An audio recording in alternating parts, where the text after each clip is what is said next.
आउनुहोस्। नमस्कार है नेताजी, नमस्कार। आरामै हुनुहुन्छ? ठीक छैन, नो गुड। के समस्या पर्यो भन्नु न, हामी मिलाइहाल्छौँ नि। तपाईँलाई के चिन्ता हो अब हामी भएपछि? एकजना लाउरे चाहिँ लाउरे। को लाउरे? लाउरे होइन क्या, बालेन होला। बालेन ऱ्याप गाउने भने भएर तपाईँ झुक्किनु होला त बालेन होला। ए घर लिलाम बराबर गर्ने क्या? क्या त्यही घर लिलाम गर्ने, घर भत्काउने। काठमाडौँको पहिलाको मेयर अहिले ओली बाबाको विरुद्धमा उठेको नि हो तँ। ओ त्यसले मलाई साह्रै हेप्यो।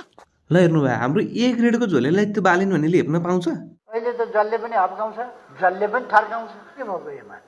हो, आज त जसले पनि लास्टै हेप्छन्। एमालेलाई के भयो भने फेरि दुर्गा प्रसादले ठ्याक्कै पत्ता लगाइदिन्छन् क्या। के भयो भनिदिनु त ल दुर्गाजी, एमालेलाई के भयो अहिले? सिनेमा नि केटाकेटी भुलिए जस्तै एउटा केटीमा भुलिएको छ एमाले। ए ओली बा, को केटीको पछाडि लाग्यो है एमाले?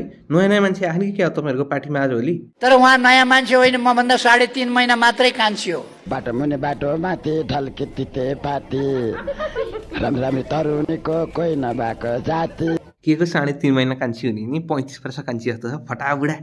मभन्दा 3.5 महिना कान्छी।